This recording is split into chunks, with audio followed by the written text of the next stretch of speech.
अस्सलाम वालेकुम जी। डॉक्टर साहिबान कैसे हैं आप? सब ठीक ठाक हैं? तो आज का जो हमारा लेक्चर है वो है रियूमेटिक हार्ट डिजीज़ पे। बहुत ही इंपॉर्टेंट टॉपिक है, आपके प्रॉफ में बहुत दफ़ा आ चुका है। रियूमेटिक हार्ट डिजीज़ और इन्फेक्टिव एंडोकार्डाइटिस ये दोनों मिलते जुलते टॉपिक्स हैं और ये बहुत दफ़ा आए हुए हैं, ठीक है। अच्छा, रियूमेटिक हार्ट डिजीज़ आप लोगों ने रियूमेटिक फीवर, रियूमेटिक हार्ट डिजीज़ जो है वो आप लोगों ने पहले जब रियोमेटोलॉजी आप पढ़ते हो उसमें भी आप ये पढ़ते हो। असल में रियोमेटिक है क्या, ये मसला क्या है, रियोमेटिक जो प्रॉब्लम है, ये इशू ये क्या है? देखें, ये जितनी भी रियोमेटिक फीवर की डिजीज है ना, चाहे वो हार्ट से रिलेटेड है, चाहे वो आपकी जॉइंट से रिलेटेड है, चाहे वो आपके ब्रेन से रिलेटेड है, ये पोस्ट इन्फेक्शियस डिजीजेज हैं, ठीक है। और इसमें होता क्या है कि पहले पेशेंट को किसी सवेयर इन्फेक्शन से गुजरना पड़ता है। फॉर एग्जाम्पल स्ट्रेप्टोकोकल का इन्फेक्शन सबसे इंपॉर्टेंट है, पोस्ट स्ट्रेप्टोकोकल इन्फेक्शन हम इसे कहते हैं। स्ट्रेप्टोकोकल के इन्फेक्शन से गुजरना पड़ता है और स्ट्रेप्टोकोकल के बाद, इन्फेक्शन के बाद, ये एक मल्टी सिस्टम इन्फ्लेमेटोरी डिजीज की के तौर पे आपके सामने आती है। ये होती क्या है, ये कैसे होती है, ये सारी चीज हम अभी देखेंगे और हम देखेंगे कि इसमें इसका क्लिनिकल प्रेजेंटेशन क्या है और इसका डायग्नोसिस क्या है, ठीक है। पोस्ट एप्टोकोकल है और इसको हम हाइपर सेंसिटिविटी रिएक्शन कहते हैं। होता क्या है कि देखो, जब भी कोई पैथोजन आपकी बॉडी में एंटर होता है तो उसके अगेंस्ट एंटीबॉडीज बनती हैं। अब वो एंटीबॉडीज उस पैथोजन पर मौजूद कुछ स्पेसिफिक एंटीजेंस की वजह से बनती हैं, ठीक है। मतलब कि हर किसी के अगेंस्ट एंटीबॉडी नहीं बन जाती, हमारे बॉडी के नॉर्मल सेल्स के अगेंस्ट एंटीबॉडीज नहीं बनती। एंटीबॉडीज सिर्फ तब बनती हैं जब वहां पर वो स्पेसिफिक रिसेप्टर मौजूद हो, वो स्पेसिफिक एंटीजन मौजूद हो, फिर वो बनती है, ठीक है। फॉर एग्जाम्पल, आपके सामने ये एक पैथोजन है, इस पैथोजन के ऊपर यहां पर एक जो है ना वो प्रोटीन अटैच है। इस प्रोटीन को आपकी इम्यून सिस्टम ने सेंस किया कि ये फॉरेन पार्टिकल है और इसके अगेंस्ट एंटीबॉडीज बनाना शुरू कर दी, ठीक है।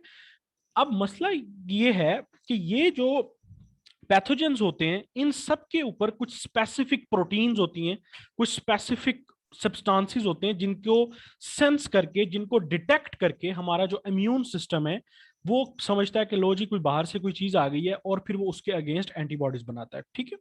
इसी तरह स्ट्रेप्टोकोकल जब एंटर होता है तो उसके अगेंस्ट एंटीबॉडीज बनती है। असल में प्रॉब्लम यह है कि देखो कि जब भी रिपीटेड इन्फेक्शन होता है आपके पास स्ट्रेप्टोकोकल का, स्ट्रेप्टोकोकल की ए स्ट्रेन है या बी है, जो भी इन्फेक्शन होता है उसके अगेंस्ट बहुत ज्यादा क्वांटिटी में एंटीबॉडीज बनती हैं। और एंटीबॉडीज तो ने तो सिर्फ उनको खत्म तो सिर्फ स्ट्रेप्टोकोकस को करना चाहिए, लेकिन आखिर क्या ऐसी वजह है कि जिसकी वजह से वही एंटीबॉडीज आपके हार्ट को भी इफेक्ट करती हैं, आपके जॉइंट्स को भी इफेक्ट करती हैं, आपकी किडनी को भी इफेक्ट करती हैं? क्या वजह है? इसको हम कहते हैं hyper sensitivity cross reactivity reaction. Hyper sensitivity cross reactive reaction. मैं आपको थोड़ा सा पहले इसकी डिटेल बताता हूं और फिर हम इसके आगे डिटेल में चलते हैं। हार्ट में जो वैल्व्स होते हैं, जो माइट्रल और ट्राइकस्पिड वैल्व होते हैं, उनको ये डिजीज सबसे ज्यादा इफेक्ट करती है। देखो होता क्या है कि ये जो स्ट्रेप्टोकोकस है ना, इसके ऊपर कुछ प्रोटीन्स होती हैं, जैसे ये एम प्रोटीन्स हैं, जिनको डिटेक्ट करके हमारी बॉडी इनके अगेंस्ट एंटीबॉडीज बनाती है। अब मसला क्या होता है कि इन एम प्रोटीन से मिलती जुलती प्रोटीन, इनकी हमशक्ल प्रोटीन्स हमारी बॉडी के डिफरेंट ऑर्गन्स में मौजूद हैं, जिसमें हार्ट, जिसमें आपके जो है वो ब्रेन, जिसमें आपके जॉइंट्स और जिसमें आपकी किडनी शामिल है, ठीक है। ये मेन चार ऐसे हिस्से हैं जहां पर इस पैथोजन पर मौजूद जो एम प्रोटीन है उससे मिलती जुलती प्रोटीन हमारी बॉडी के अदर जो सिस्टम्स, जो अदर ऑर्गन्स हैं, उनके पार्ट्स पर भी ये मौजूद है। अब देखो, जब बहुत ज्यादा क्वांटिटी में एंटीबॉडीज बनती हैं, और एंटीबॉडीज बहुत ज्यादा क्वांटिटी में कब बनेगी? जब कोई सवेयर इन्फेक्शन होगा। नॉर्मली हमें ये क्यों देखने को इतनी नहीं मिलती रूमेटिक हार्ट डिजीज या रूमेटिक? वजह यह है कि हाँ, हमारे पास बड़ी एडवांस एंटीबायोटिक्स हैं, एडवांस हमारे पास मेडिसिन हैं जो कि इन्फेक्शन को इतना सवेयर नहीं होने देती। जब इन्फेक्शन बहुत ज्यादा सवेयर होगा तो एंटीबॉडीज भी उतनी ज्यादा बनेंगी, और जब एंटीबॉडीज ज्यादा बनेंगी तो वो एंटीबॉडीज इन एम प्रोटीन्स को, जो कि हमारी एम प्रोटीन से मिलती जुलती प्रोटीन्स जो हमारी बॉडी के नॉर्मल टिश्यूज पर मौजूद हैं, उनको भी वो एज अ फॉरेन पार्टिकल लेकर अटैक करना शुरू कर देंगी। फॉर एग्जाम्पल, अब ये माइट्रल वॉल्व है, इस माइट्रल वॉल्व के ऊपर यहां पर एम प्रोटीन्स मौजूद हैं, एम प्रोटीन्स मौजूद हैं, ठीक है। तो ये क्या होगा कि हमारा जो इम्यून सिस्टम होगा वो इसके अगेंस्ट ऑटो इम्यूनिटी डेवलप कर देगा, वो इसको, इनको स्ट्रेप्टोकोकस की प्रोटीन समझ के इनको अटैक करना शुरू कर देगा, जिसकी वजह से यहां पर कंप्लीमेंट्री सिस्टम एक्टिवेट हो जाएगा और इन्फ्लेमेशन स्टार्ट हो जाएगी, ठीक है, जिसकी वजह से बड़ा शदीद किस्म का फीवर पेशेंट को देखने को मिलेगा और माइट्रल एरिया पे जो है ना वो इन्फ्लेमेशन होना शुरू हो जाएगी, एक कंप्लीमेंट कास्केड स्टार्ट हो जाएगी। अब सवाल ये पैदा होता है कि ये देखो हुआ क्या है कि वही जो एंटीबॉडीज थी जो कि स्ट्रेप्टोकोकस के अगेंस्ट बनी थी, उन्हीं एंटीबॉडीज ने आपके टिश्यूज को जो है वो इफेक्ट करना शुरू कर दिया। क्यों इफेक्ट किया? क्योंकि स्ट्रेप्टोकोकस के ऊपर एक प्रोटीन थी जिसका नाम था एम प्रोटीन, उस प्रोटीन से मिलती जुलती प्रोटीन हमारी बॉडी के अदर टिश्यूज पर भी मौजूद थी। इस वजह से हमारी बॉडी ने उन जो इम्यूनिटी डेवलप की, जो एंटीबॉडीज डेवलप की, वो एंटीबॉडीज ने हमारी बॉडी पर जो के टिश्यूज पर जो नॉर्मल एम प्रोटीन थी उसको भी अटैक करना शुरू कर दिया। तो बड़ा सिंपल सा इसका जो है ना वो पाथवे है कि पैथोजन एंटर हुआ, स्ट्रेप्टोकोकस एंटर हुआ, उसके ऊपर एम प्रोटीन्स थी, एम प्रोटीन से मिलती जुलती प्रोटीन बॉडी के और टिश्यूज पर भी मौजूद थी। हमारी बॉडी ने जो इम्यूनिटी डेवलप की, जो एंटीबॉडीज डेवलप की, अब सवेयर इन्फेक्शन में बहुत ज्यादा एंटीबॉडीज डेवलप हुई, तो उन्होंने ना सिर्फ पैथोजन को अटैक किया, ना सिर्फ बैक्टीरिया को अटैक किया, बल्कि वो एम प्रोटीन जो मिलती जुलती थी, जो टिश्यूज के ऊपर मौजूद थी, उन प्रोटीन्स को भी जाकर अटैक करना शुरू कर दिया। जबकि वो बॉडी के नॉर्मल टिश्यूज के ऊपर एम प्रोटीन से मिलती जुलती जो प्रोटीन थी उनको भी अटैक किया, और वहां पर कॉम्प्लिकेट कास्केड शुरू हो गई और इन्फ्लेमेटोरी रिएक्शन स्टार्ट हो गया। ठीक है जी, यहां तक क्लियर है मेरे ख्याल सबको। तो हार्ट में सबसे ज्यादा जो एरिया इफेक्ट होता है वो आपके माइट्रल वैल्व्स हैं, और उसके बाद एओर्टिक वैल्व्स हैं, और नंबर 3 पे आपके ट्राइकस्पिड और पल्मोनरी वैल्व्स हैं। माइट्रल एरिया सबसे ज्यादा आपका इफेक्ट होता है इसके अंदर, ठीक है। अब जब माइट्रल एरिया इफेक्ट होता है, माइट्रल एरिया पे inflammatory system, inflammatory reaction start हो जाता है, माइट्रल एरिया स्टिफ होना शुरू हो जाता है, माइट्रल एरिया वर्नरेबल हो जाता है और इन्फेक्शन से, और इसके ऊपर इन्फेक्टिव एंडोकार्डाइटिस भी हो सकता है कि यहाँ पर और बैक्टीरिया आकर अपना घर बना ले और जो है ना ये इन्फेक्शन ज्यादा से ज्यादा फैलता जाए, ठीक है। अच्छा, अब ये सिर्फ ना आपके सिर्फ हार्ट को इन्वॉल्व नहीं करता, ये जॉइंट्स को भी इन्वॉल्व करता है, ये आपकी स्किन को भी इन्वॉल्व करता है, ये आपके ब्रेन को भी इन्वॉल्व करता है। तो ये हमने एक क्राइटेरिया बनाया हुआ है जिसको हम कहते हैं Jones criteria for diagnosis of rheumatic fever. मतलब कि आपके पास अगर कोई पेशेंट रूमेटिक फीवर के साथ आया है, सबसे पहले तो उसकी पोस्ट इन्फेक्शन की हिस्ट्री होगी, और फिर उसको कार्डाइटिस, पोलीआर्थराइटिस, कोरिया, एरेथीमा मार्जिनेटम, सबक्यूटेनियस नोड्यूल्स, और माइनर में फीवर, आर्थ्रैल्जिया, रेज्ड ईएसआर, सीआरपी, ये सारे के सारे आपको देखने को मिल रहे होंगे। ये यूक्यू है। अच्छा, सारे के सारे सॉरी देखने को नहीं मिल रहे होंगे। ये एक क्राइटेरिया है कि रूमेटिक फीवर में मेजर इश्यूज ये हो सकते हैं, माइनर इश्यूज ये हो सकते हैं। हमने डायग्नोसिस के लिए एक फार्मूला निकाला हुआ है। वो फार्मूला हमने क्या निकाला हुआ मैं आपको आगे जाके दिखाता हूं, बल्कि मैं पहले वो दिखाता हूं और फिर उसके बाद में इधर आपके पास आता हूं। हमने फार्मूला क्या निकाला हुआ है, पहले वो फार्मूला देखते हैं और फिर हम ये वापस आके दोबारा से ये डिस्कस करते हैं चीजें। जो है ना वो ये देखें, हमने क्या किया हुआ है, हमने कहा है कि भाईजान जो हम अभी ऊपर क्राइटेरिया, जॉन्स क्राइटेरिया पढ़ के आए हैं, उसमें हमने ये कहा हुआ है कि या तो क्या हो कि टू मेजर क्राइटेरियाज, जो पेशेंट हमारे पास आया है उसमें दो मेजर क्राइटेरियाज हो, ठीक है, या एक मेजर और दो माइनर हो, तो फिर हम इसे रूमेटिक फीवर कहेंगे। मतलब क्या कि एक पेशेंट है वो हमारे पास अगर कार्डाइटिस और उसके बाद कोरिया के साथ प्रेजेंट किया है और पोस्ट इन्फेक्शियस की हिस्ट्री के साथ प्रेजेंट किया है, दैट इज रूमेटिक फीवर।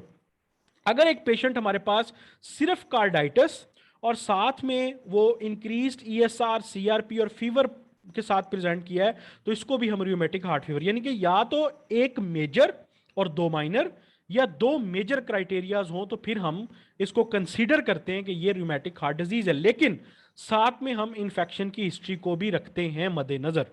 तो कार्डाइटिस, इसमें कोरिया, उसके बाद सबक्यूटेनियस नोड्यूल्स, पोलीआर्थराइटिस, ये सारे के सारे एरेथीमा मार्जिनेटम, ये सारे प्रॉब्लम्स हो क्यों रहे हैं? जस्ट क्रॉस रिएक्टिविटी रिएक्शन की वजह से, जस्ट हाइपर सेंसिटिविटी रिएक्शन की वजह से, कि जो एंटीबॉडीज बनी थी बहुत ज्यादा क्वांटिटी में बनी थी, उन्होंने हमारी बॉडी के जो नॉर्मल टिश्यूज पर मौजूद प्रोटीन्स थी उनको अटैक करना शुरू कर दिया, जिसकी वजह से इन्फ्लेमेटोरी रिएक्शन स्टार्ट हो गया। इसके मैंने कुछ एक दो डायग्राम्स और भी ऐड किए हैं जो कि आप लोग देख सकते हैं। देखो कि टी सेल जो रिसेप्टर्स थे, वो टी सेल, उन्होंने ये एम प्रोटीन्स थी, इनको एक्टिवेट कर दिया एंटीजन को, जिसकी वजह से इनके अगेंस्ट एंटीबॉडीज बनना शुरू हो गई। ये जो एम प्रोटीन से मिलती जुलती जो हमारी प्रोटीन्स हमारे नॉर्मल टिश्यूज पर मौजूद थी, उनके against cross reactivity reaction start हो गया, जिसकी वजह से हमारे जॉइंट्स भी इन्वॉल्व हो गए, हमारा हार्ट भी इन्वॉल्व हो गया, हमारी स्किन भी इन्वॉल्व होगी, ब्रेन, मतलब जहां जहां पर मौजूद है ना, उससे मिलते जुलते जहां जहां पर मौजूद थी वो प्रोटीन्स, वहां पर जो है क्रॉस रिएक्टिविटी रिएक्शन स्टार्ट हो गया। ठीक है, और क्राइटेरिया हमने इन्फेक्शन की हिस्ट्री हम देखेंगे, इसी तरह ये जॉइंट्स में भी आप देख लो कि यहां पर भी ऐसे ही होता है। तो आपके पास ये सारी की सारी चीजें हम लोग देख रहे होते हैं कि या तो आपके पास दो मेजर क्राइटेरियाज, ये है मेजर क्राइटेरियाज, या एक मेजर और दो माइनर पूरे हो रहे हो, तो हम इसको क्या कहते हैं? रियूमेटिक हार्ट डिजीज। उसके साथ साथ प्रीवियस इन्फेक्शन का एविडेंस भी होना जरूरी है। उसके लिए स्ट्रेप्टोकोकस का आप सबको पता है कि हमारे पास तीन ही है, या तो हम थ्रॉट कल्चर करवा लें, या एंटी स्टेप्टोलाइसिन ओ का टाइटर चेक कर लें, या डीएनएज एंटीबॉडीज कर लें। मतलब एक अब पेशेंट आपके पास आया, एक उसने आपको प्रीवियस इन्फेक्शन की हिस्ट्री दी। अब प्रीवियस इन्फेक्शन की हिस्ट्री को कंफर्म करने के लिए आपके पास एविडेंस होगा कि अभी स्टेप्टोलाइसिन ओ टाइटर इंक्रीज रहा है, एंटी डीएनएज एंटीबॉडीज इंक्रीज रही हैं, पॉजिटिव थ्रॉट स्वैप कल्चर था। एक आपका क्राइटेरिया पूरा हो गया। दूसरे नंबर पे या तो दो मेजर आपको फाइंडिंग्स मिल रही हो, या एक मेजर और दो माइनर। एक पेशेंट आया आपके पास 45 ईयर ओल्ड का, आपने उसको देखा है, उसको उसके जो साथ अटेंडेंट था उसने हिस्ट्री दी कि डॉक्टर साहब इसको थोड़े दिन पहले बड़ा शदीद फ्रेंजाइटिस हुआ था, 15-20 दिन ये रहा है, बड़ा शदीद फीवर रहा है, और अभी 2-4 दिन हो गए इसको डिस्निया हो रहा है, शॉर्टनेस ऑफ ब्रेथ हो रही है, और साथ में इसके जॉइंट्स में पेन हो रही है। अब देखो पोस्ट इन्फेक्शियस की हिस्ट्री भी आ गई, और साथ में डिस्निया की मतलब कार्डाइटिस की हिस्ट्री भी आ गई, और साथ में आपको आर्थराइटिस की हिस्ट्री भी आ गई। तो that is the case of rheumatic fever. ठीक है, तो ये आपके सामने ये इसका डायग्नोस्टिक क्राइटेरिया और क्लिनिकल फीचर्स है। मैनेजमेंट बड़ी इंपॉर्टेंट है। मैनेजमेंट में आप देखो, एक ऑटो इम्यून रिएक्शन है, तो ऑटो इम्यून क्रॉस रिएक्टिविटी में हमें सप्रेस करनी होती है इम्यूनिटी, और साथ में हमने जो इन्फेक्शन प्रिजिस्ट कर रहा है उसे खत्म करना है। एक तो इसमें बेड रेस्ट बहुत जरूरी है, बेड रेस्ट आप करवाते हैं पेशेंट को, साथ में पेनिसिलिन और एरिथ्रोमाइसिन इसकी ड्रग ऑफ चॉइसेस हैं। और अगर पेशेंट हार्ट फेलियर के साथ है, कार्डाइटिस के साथ आया है, तो फिर एस इनहिबिटर्स, बीटा ब्लॉकर्स और डायूरेटिक्स, ये तो तीन, इसे कहते हैं ट्राइएड ऑफ हार्ट फेलियर। मतलब हार्ट फेलियर के जो पेशेंट्स होते हैं उनको ये तीनों ड्रग्स हर सूरत हम देते हैं, एस इनहिबिटर्स, बीटा ब्लॉकर्स और डायूरेटिक्स, और दीज आर सरप्राइजिंग ड्रग्स जो कि हार्ट फेलियर के पेशेंट्स में फौरी तौर पे उसमें बेहतरी लेकर आती हैं। एंटी इन्फ्लेमेटोरी ड्रग्स, अब ये सिम्टोमेटिक ट्रीटमेंट हो रही है। देखो एरिथ्रोमाइसिन और पेनिसिलिन हम क्यों दे रहे हैं? इन्फेक्शन को खत्म करने के लिए। कार्डाइटिस अगर हो गया, हार्ट फेलियर हो गया, तो उसके लिए ये सिम्टोमेटिक है ना, उसके सिम्टम्स को खत्म करने के लिए कि S inhibitors, beta blockers, diuretics. और अगर जॉइंट्स इन्वॉल्वमेंट है तो फिर एंटी इन्फ्लेमेटोरी ड्रग्स। ठीक है, एस्प्रीन देते हैं, उस पेशेंट को एस्प्रीन देते हैं। अच्छा, कॉर्टिकोस्टेरॉइड्स ये आपकी मेन ड्रग है। अब कॉर्टिकोस्टेरॉइड्स उन पेशेंट्स में हम देंगे जो कि आपको ज्यादा कॉम्प्लिकेटेड पेशेंट्स लग रहे हैं, और ये हम इम्यूनिटी को वीक करने के लिए, इम्यूनिटी को स्प्रेस करने के लिए और इन्फ्लेमेटोरी रिएक्शन को कम करने के लिए इस पेशेंट को साथ में देंगे। तो बेड रेस्ट और मॉनिटरिंग आपने की, एरिथ्रोमाइसिन और पेनिसिलिन आपने इन्फेक्शन को खत्म करने के लिए दी, जो अगर कोई बचा खुचा इन्फेक्शन है, या प्रोफाइलैक्सिस के लिए आपने दी। और जो सिम्टोमेटिक ट्रीटमेंट है, अगर उसमें आप कार्डाइटिस है, हार्ट फेलियर है, तो S inhibitors, beta blocker, diuretics, और अगर जॉइंट पेन है तो फिर एंटी इन्फ्लेमेटोरी ड्रग्स आप दें, एस्प्रिन दें, और ग्लूकोकार्टिकाइड जो हैं वो आपके इम्यूनो सप्रेसेंट्स हैं। तो ये सिंपल सा आज का टॉपिक था रियूमेटिक हार्ट डिजीज का, जो आप लोगों ने अच्छे तरीके से करना है, अच्छे तरीके से पढ़ना है। प्रॉफ में बहुत दफ़ा आ चुका है, और प्रॉफ में इसी तरह आता है कि आपने जो इसका सिनेरियो होगा वो अपने इसी तरह पिक करना होता है कि इसमें कोई ना कोई जॉइंट्स पेन होती हैं, ठीक है, पोस्ट इन्फेक्शन की हिस्ट्री होती है, जिससे ही आप देखोगे आपको फौरी तौर पे समझ आ जाएगी। ठीक है जी। थैंक यू सो मच, फ़ी अमानिल्लाह, जज़ाकल्लाह। मैं ईसीजी का लेक्चर लाजमी रखूँगा इंशाल्लाह, और इसके बाद जो है वो मेरे इवेंट के बाद इंशाल्लाह हम लाइव लेक्चर जो हैं वो फिर से दोबारा से स्टार्ट कर देंगे। I am really really sorry for inconvenience. जज़ाकल्लाह।